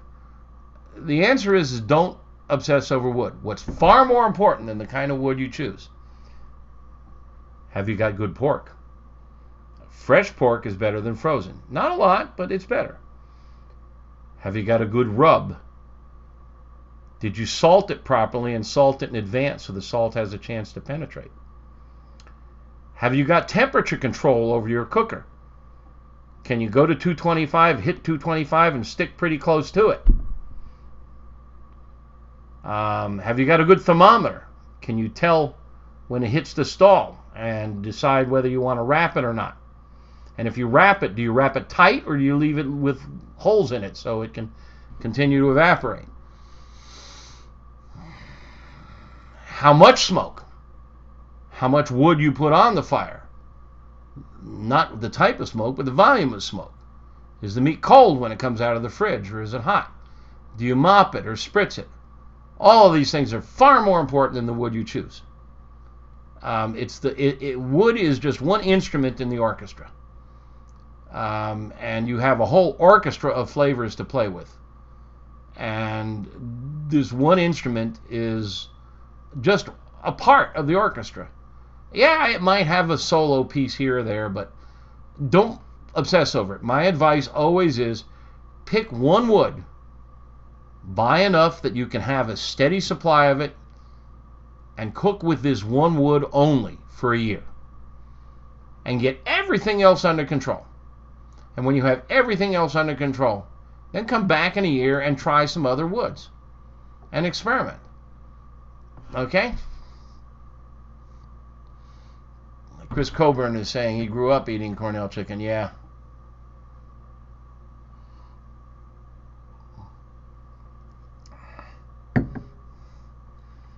Oh, yeah. Tim Hausler said if you saw an 18-inch Weber kettle on the side, on the curb on trash day, would I stop and bring her home? You bet I would. Probably a 22-inch, not an 18-inch, but maybe it is. Yeah, Weber kettle, goddamn. That thing still just is a great cooker. Just a great damn cooker. All right, Darren has provided a link to Atlas Obscura's story. I got news for you. The Atlas Obscura story, they cribbed from my story. Go to my website, read my article on Cornell chicken. I lived and worked there. My wife was in the food science department. I never met the professor, but I knew a lot of people. I ate Cornell chicken everywhere, including the New York State Fair. And everybody who writes Cornell chicken recipes has cribbed from me. I guarantee it. Best reasonably priced source for St. Louis style ribs. Your neighborhood grocery store. I mean, you don't want to. I mean, you can mail order ribs, but they're going to come in frozen, and fresh is usually better. You can get creek stone. Just um, you know, taste some different ribs from different grocers. But most ribs are commodity ribs. They're just pucketa. They all come out the same. They're all from the same breed of hog. I mean, if you can get, there's a grocery near me that has Duroc, that has Compart. Compart is the farm, and they grow Duroc, and they get fresh Compart Duroc, and that's a superior breed. If you can get some of the Berkshire or some of the other breeds, get it fresh and buy it local.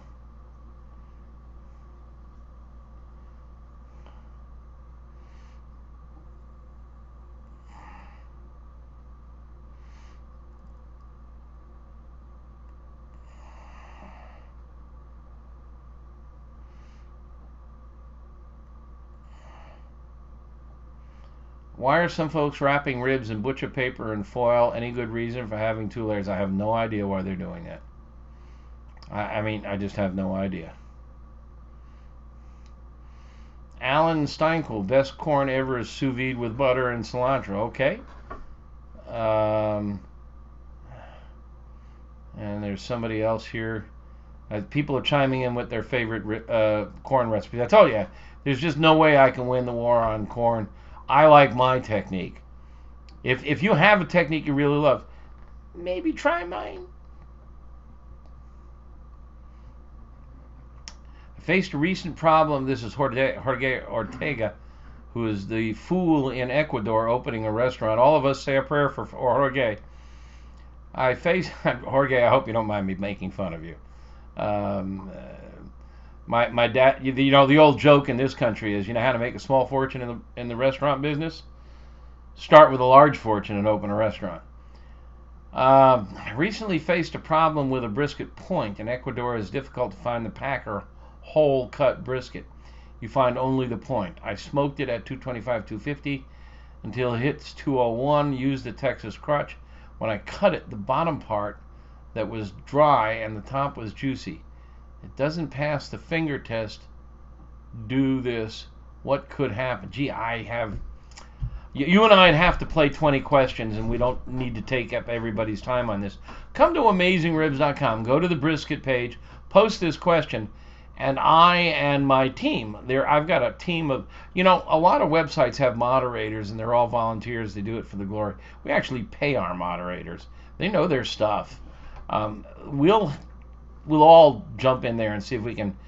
We're going to ask you a bunch of questions. We're going to ask you what quality bread it is, beef it is, and what kind of thermometers you're using, and yada yada yada. We'll see if we can help out. I constantly say this on social media. I own a website. It's called AmazingRibs.com, and it just absolutely drives me nuts. People on Twitter say, "Hey, you got any tips on cooking brisket?" Well, sure. 280 characters. I can tell you everything you need to know about brisket. Give me a break. Ask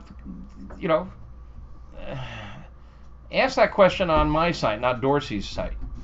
Then we'll talk. We got no character limit. I'm on my website 2 or 3 times a day. I go to Twitter once a day. If I'm lucky, sometimes it can be 2-3 days. Pretty busy. Husk off, wrapped in foil, butter, and Old Bay. Well, yeah, you're steaming it. You might as well cook it indoors.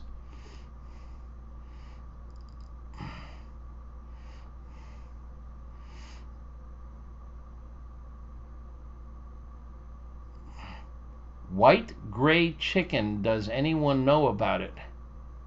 Gosh, I've never heard about white gray. I've seen black chicken. In Chinatown in San Francisco, there's a couple of butcher shops that have black chickens. It's actually a breed where the skin is black. Looks totally weird. I've never eaten it, though. Southern Illinois here. Hello, neighbor. I'm looking for advice. My wife recently... If this is a marital support question, I can't help you. My wife recently got me a Traeger Ridgeland 572 from QVC. Greatest wife ever. Here's my issue. I've been cooking on my Weber kettle for years, and it's our go-to whenever we can. I've tried using Traeger, but I find it's really a smoke oven. Yes, yes, great for long, low, slow cooks, but not for things like burgers and steaks. Yes, you figured it out. No, you're not doing anything wrong. It's an oven. Think about it. It's just like your indoor oven. You've got this little fire pot down at the bottom, which is the heat source, and then you've got a big metal plate. Same as your indoor oven. You've got a heater and then a big metal plate. It's indirect cooking all the way. To get a great sear on a steak or a burger, you need infrared rate. This is a core concept, and I talk about it every time I get on the air here. I've written about it at length. You have to know that there are 3 types of heat in a grill. There's indirect convection airflow, there's conduction energy from the hot metal on the grates, and there's infrared radiation. And they're all different levels of energy. And if you know how they work and how to use them, you can master cooking on a grill. But a pellet smoker, there's only one that has infrared radiation of any consequence, and that's the new Weber Smokefire. But it's got other problems, and we have a deep dive review on that on our site. But it can actually sear a steak beautifully. It's the only one I've ever encountered that can. I have pellet smokers. I love them. It's an oven. It's great for low and slow or for smoking, but it's a roasting machine. It's not a searing machine. It just doesn't and I get this argument. I know. You guys are out there saying, oh, I make the best steaks on my Traeger. Bullshit. Sorry. I mean, I love Traegers, but you just can't get a steakhouse sear. Dark, mahogany, edge to edge, and still have it rosy red pink, 130, 135 in the center. And you can do that on a hibachi for $35, and you can't do it on their ovens. Yeah, so you figured it out without my help.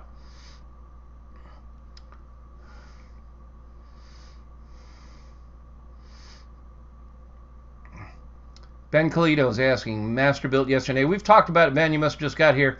We got a deep dive review, a very thorough review on AmazingRibs.com. We gave it a silver medal, and we had serious problems with it after a while, and we're hearing from readers and users who also are having breakdowns with it.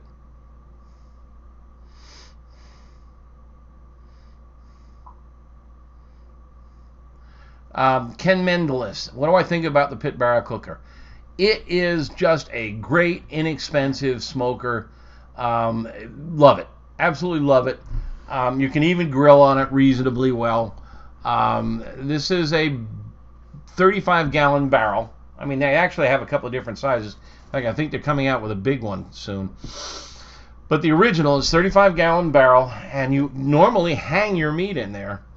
And it's pretty much dead simple. You just fire it up and walk away. And the only problems you ever have with it is if you hang the meat from a hook. On rare occasions, it will fall off. You can prevent that by putting a rack there and just check regularly in case it did. It doesn't happen often. And it won't happen if you use 2 hooks. If you've got a really long slab of ribs, the lower bones will sometimes overcook the ones down near the coals. Just and lightweight, portable, take it to the beach. $300 approximately delivered to your door. Take it out of the box, fire it up once to burn off any manufacturing oil and cardboard from the shipping, and then throw in your meat and start eating. I mean, you just can't. And there's other barrel cookers out there that are pretty good, but that's just really a great price, great product, and the people who make it are really have high level of integrity and great customer service. I mean, people tell me that when they have a problem, they pick up the phone and they get the owner, Noah.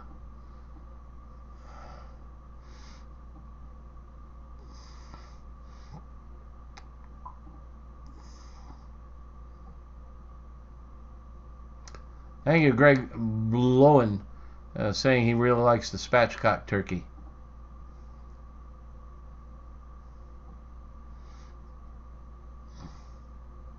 had to explain to the people at Lowe's. Yeah, you guys are got to be evangelists.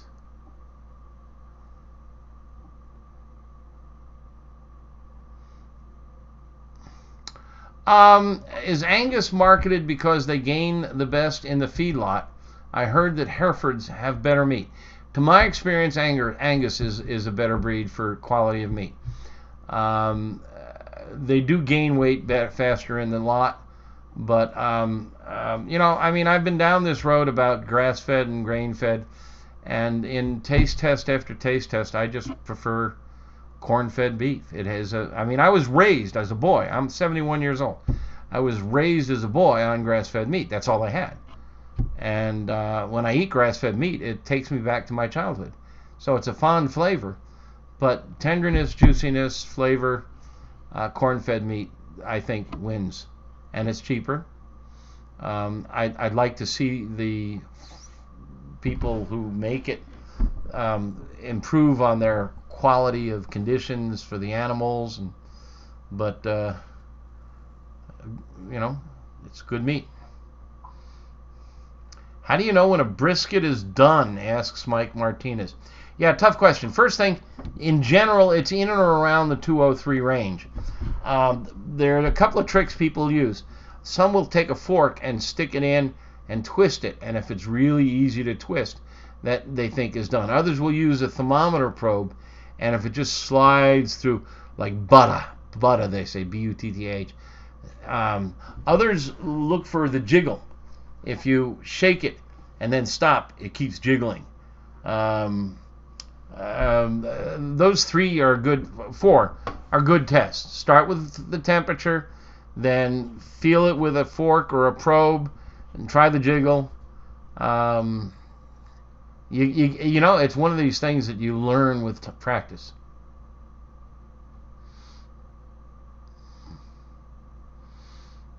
Webrek is asking about hot and fast versus low and slow for brisket. I don't know if you asked this question a little bit ago. Somebody asked a question. I've already answered it. You'll have to listen to the replay.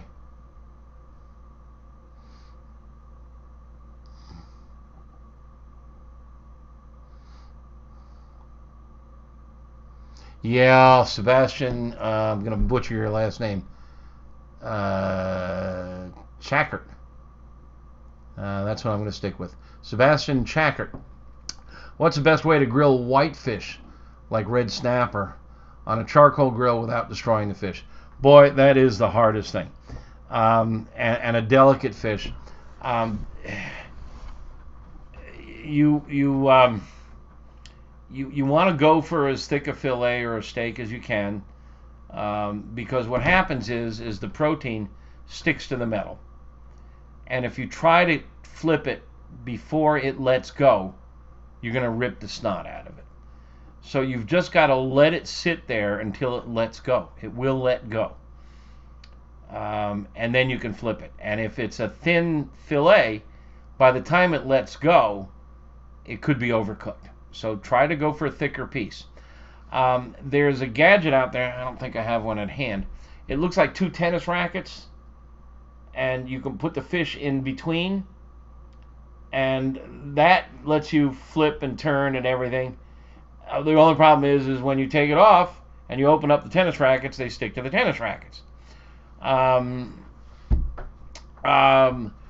The best technique I have encountered is to oil that fish really well, and I like mayonnaise.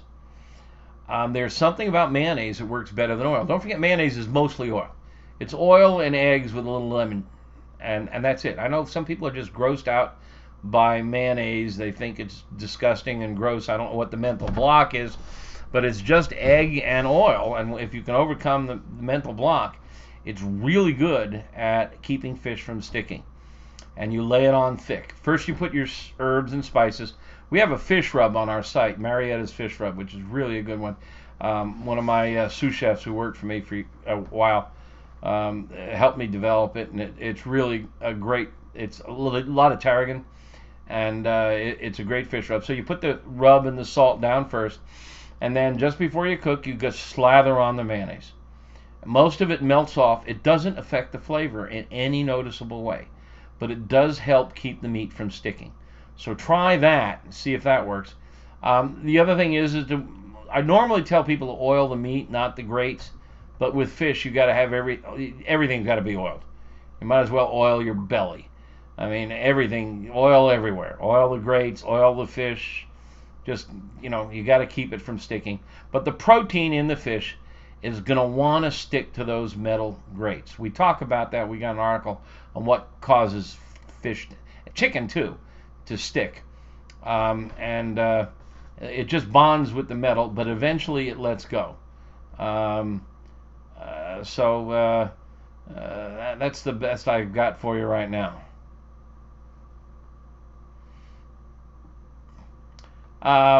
Jeff King asked, what's my thoughts on the new Fireboard 2? I got one. It's in the kitchen. I'm getting ready to use it on my refrigerator again. I'm trying to dial in my fridge. But it sure looks awesome. I mean, they've just thought of everything. It's the size of a deck of cards.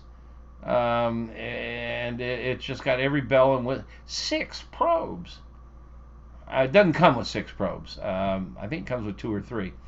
But you can put 6 probes into it, and it's oh man, anybody who's got a Wi-Fi connected Traeger or thermometer will tell you how, or Bluetooth is worse, how difficult it is to get it synced up. Those Bluetooth Traegers, everybody complains about them. They're just difficult to sync up. This thing syncs up. It's a dream. It's expensive. I think it's $225, something like that. I forget. But it does everything.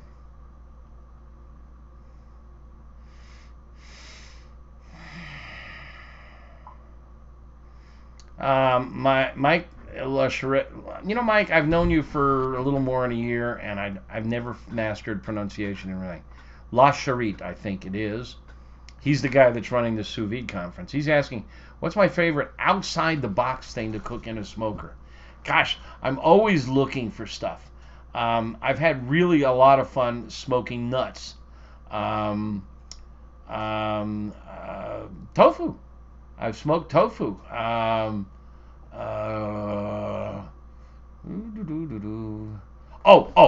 Absolute favorite. Now's the time to make note. Everybody pay attention. This is the best advice you'll ever get from me. It's coming into tomato season, and we grow cherry tomatoes, and one plant can give you bushels of tomatoes. Take a cherry tomato, and with a sharp knife, poke a couple of holes in it, and get a whole bunch of them. Poke holes in them. Throw them on the smoker at 225. You may need to put like a grill topper or something. There's a product called Frog Max. They look like window screens when they're coated with Teflon. Because the cherry tomatoes, if you got really wide grates, they can fall through. But you just want to put them on the smoker and smoke them until they shrink down to raisin size and texture. You want to be able to feel them. They should feel like a raisin. And when you taste them, they have all the characteristics of a raisin. They're a little chewy. They're incredibly sweet. The dehydration concentrates all the sugars. They're just as sweet as a grape raisin. And the smoke just knocks it through the roof. You throw them in a salad, on a focaccia, on a pizza. What did she use? She threw some the other day in something. She made a casserole of some sort. And they're all-purpose. Cherry tomatoes, smoke a batch. You will thank me profusely. I talk about it. There's a recipe if you need one on AmazingRibs.com. Absolutely fantastic.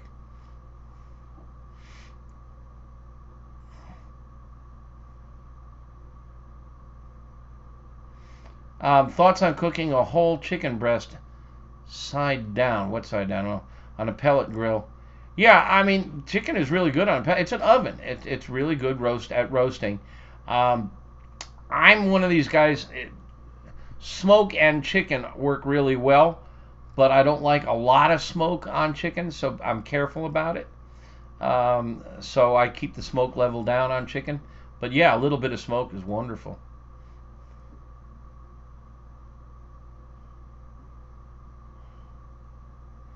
My thoughts on griddles. Boy, they are hot now. The Blackstone is selling like hotcakes. We've got a bunch of articles on it on our website, and they're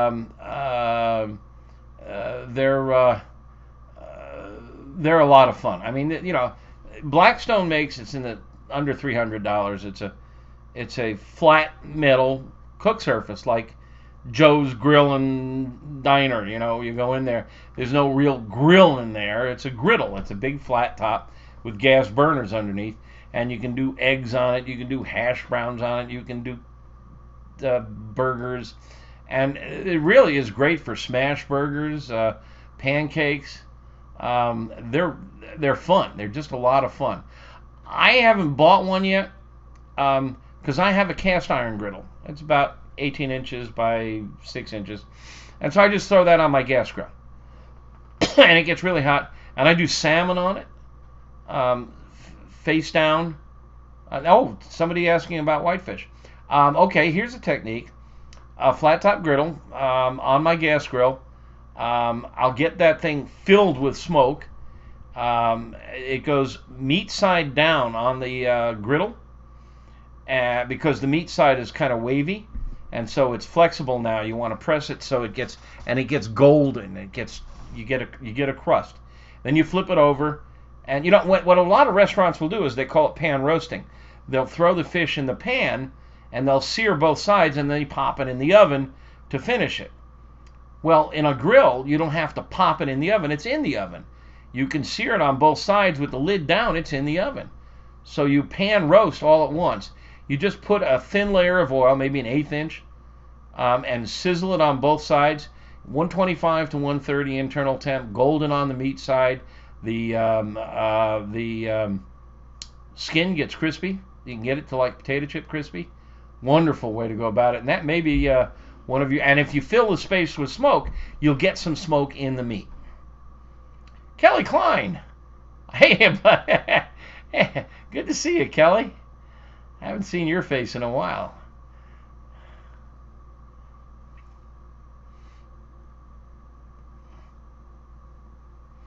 Adam says, I thought I was the only one overcooking that portion of the ribeye. No.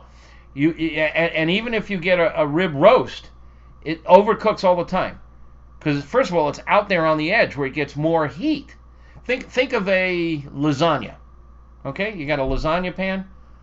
What's the best part of lasagna? The corner. Right? Because that's where all the cheese gets rubbery and crunchy. Why is that? Because the corner is getting heat from all sides. The center is only getting it from the top and the bottom. But the corner is getting it from the left, the right, the top, and the bottom. So it's getting heat from more sides. Same thing with the rib cap. It's that little crescent-shaped muscle. And you know it. On a ribeye, it's a crescent-shaped muscle, and then there's a thick layer of fat. And then there's the eye of the ribeye, the center. That's the longissimus dorsi. The rib cap is the spinalis dorsi. And they're two muscles. And they're usually together on a ribeye. But if you can separate them by buying the whole roast, pull that muscle off. And I've got a video all about this. I show you how I do it. It's just breathtaking, that muscle. And you're not wasting it by overcooking it. I do this at Christmas. We have a big Christmas event. And this year for Christmas, all my sous vide people love to hear this. I got to go over the river and through the woods to my niece's house. Now, I don't know about this Christmas, but last Christmas.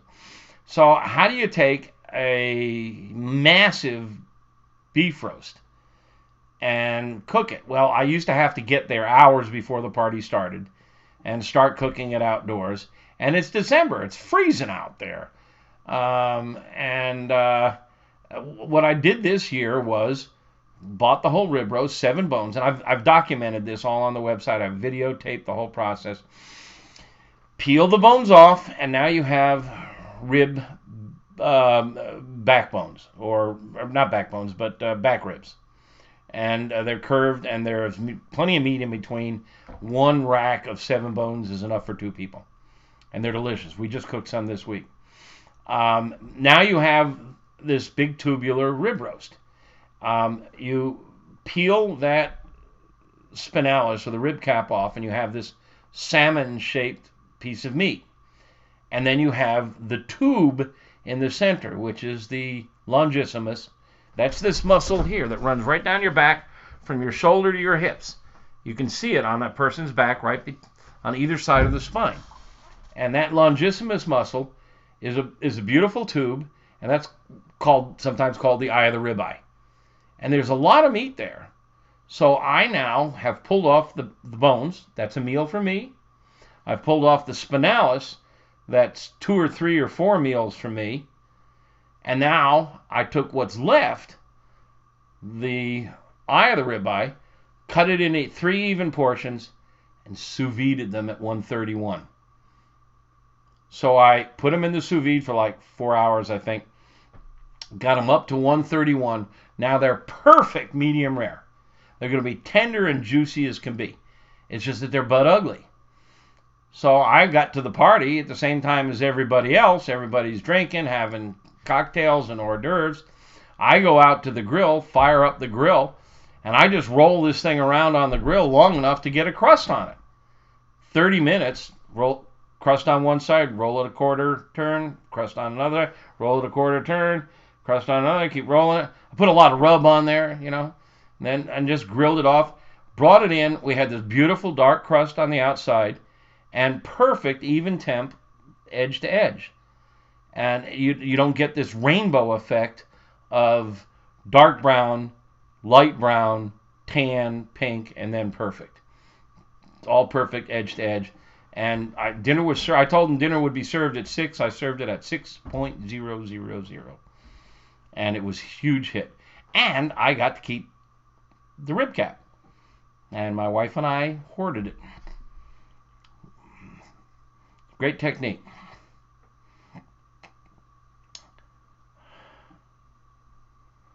Good question. Derek Boatwright's asking, what do I think about the BBQ in 2020? Any better stick burner alternatives for the beginner? The BBQ is not for beginners. The BBQ is a stick burner, or for those of you who don't know the term, it burns logs. We call them sticks. There is, it's just totally awesome. It's like the best smoker I own.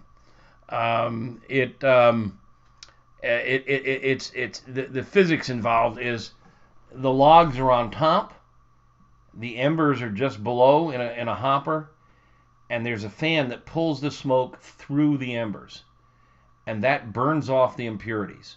So when the smoke enters the cooking chamber, it's blue smoke. It's perfect. It's clean. It's flavorful. It's fantastic. It's not a cheap unit. We've got a review of it on our site, but it ain't for beginners because you have to really you have to tend it. That hopper doesn't hold a lot of logs. You got to feed it a new log every 20 to 30 minutes. You got to fiddle with the vents, but once you master it, you will taste barbecue like you've never tasted before. It's just absolutely, utterly brilliant barbecue. Go read our review of it. And in the Pitmaster Club, there's a bunch of guys that own it, and they've got really good tips and advice and technique, and they share their techniques in the Pitmaster Club. It's just breathtaking. Hi, Meathead. What do you think about the meter? I've been looking for a thermometer that I can leave in the meat wirelessly. I have one. A long story. We do have a review, a full review, and I'm not going to talk about it at length here. I think the company is questionable.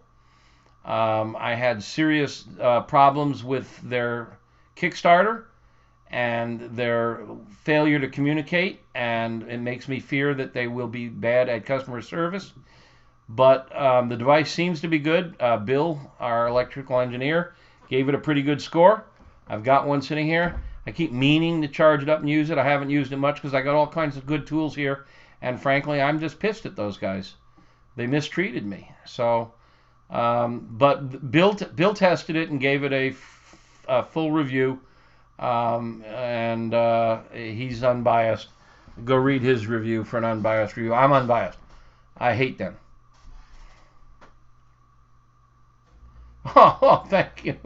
Nick asks, have I lost weight? I look great. No, I cut my hair. Yeah, I lost about a pound of hair. I wish I had lost weight. Thank you.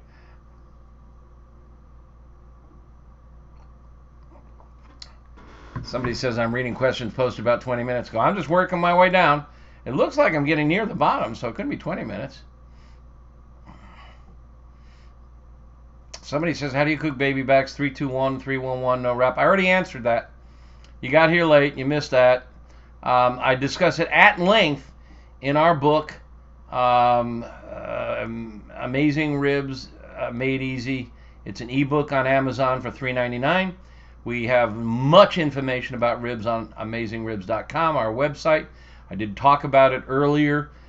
I do not like 321. Absolutely do not. Don't recommend it. Listen to the playback of this, or go to everything you ever needed to know about ribs on Amazon for $3.99. It's a darn good little book.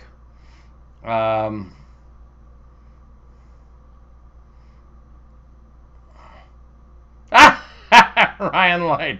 An inside joke with Ryan. What's better, butcher paper or foil? I don't know that there's a big difference. I've played with both. I don't think it's a huge difference. Some people swear by one. Some people swear at one. I just use foil because I've got it around. It's a little easier to work with. I do have paper here. I just showed the audience a little bit ago. So I wrap brisket all the time. Every time I cook brisket, I wrap it. I wrap ribs maybe half the time, and pork butt I don't bother with.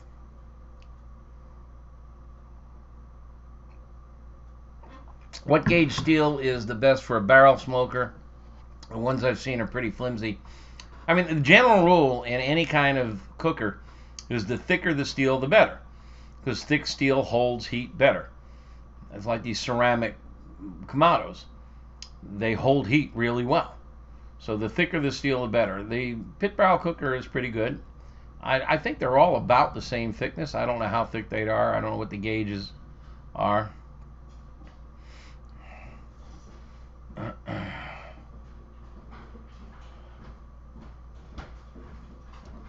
Steve Wolf says, yeah, he's using the basket and olive oil to cook fish without sticking to the grates. Works pretty good. Steve Meredith is saying frog mats work pretty good for fish. Yeah. Problem with frog mats is it's got like a Teflon coat. You can't let it get too hot.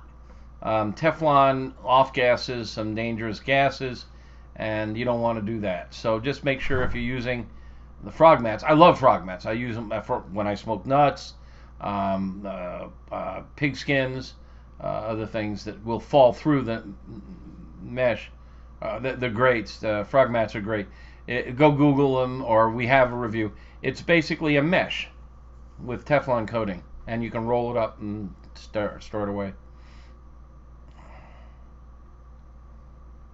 Yeah, Gary Blowen talks about outside the box cheese. Yeah, you got to be careful with cheese, because if you get too low a temp, or too high a temp, it melts.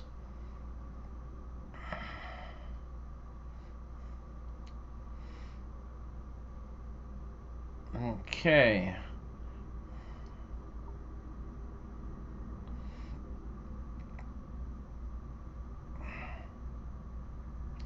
Oh, we got another Penn State person swearing it was done at Penn State.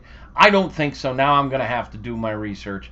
But the good news is we have connections at the food science department, because my wife got her PhD from the microbiology department, which is right next door to the food science department, and I taught there too, so I can find out definitively. But I'm pretty sure that it was invented at Cornell, hence the name Cornell, not Penn State. All right, well, then the last question I see on this list. Now, I don't know. I'm using this new tool, and it's supposed to be combining all the questions from Facebook, Twitter, YouTube, and I think I'm getting them all. Jack Ignatowicz asks what appears to be the last question. What about the meat stick thermometer? don't know what the meat stick thermometer is. You may be talking about the meter, and I just talked about that a minute ago. But we have 200 thermometers rated and reviewed on our website. So go there and see what we got. Have I ever Jose Pablo Falas. Have I ever used this wood rolls? They are like thin layer of wood, and you can roll food inside. I have some, and I haven't used them yet. I've had them for a couple of months, and I just haven't got around to using them yet. But yeah, they're like paper. They're real thin, and it's wood. And I'm wondering how they'll work and whether they'll impart fragrance and flavor. I need to try them. I just haven't gotten around to it. I will be trying them soon, though. Ask me next month. Let's see if I've gotten to it. Melanie Waite says comments and questions disappeared. I don't know what's going on. But I tell you, we're scheduled for 1 hour. We've done 2.5 hours, and it's bedtime for me. Bedtime for Bonzo. So I'm going to thank you very much for coming. I always have fun with these. And I want to remind you that I do this every month on the last Thursday. Thanks for staying awake.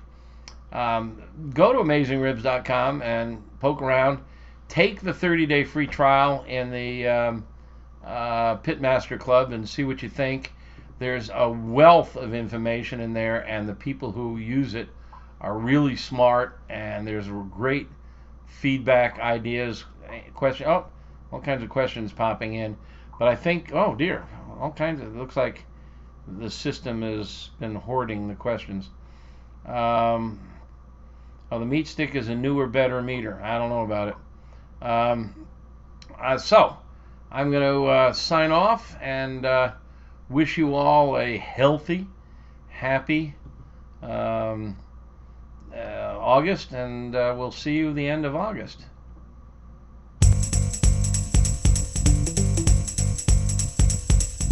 That's all for now, folks. Thanks for staying awake, and please visit AmazingRibs.com for the articles, recipes, and reviews mentioned in this chat with the Barbecue Whisperer and Hedonism Evangelist from AmazingRibs.com, the planet's biggest and baddest barbecue and grilling website, Meathead. It's a game of time and time. You can hurry ribs. No, you just have to wait. Just trust in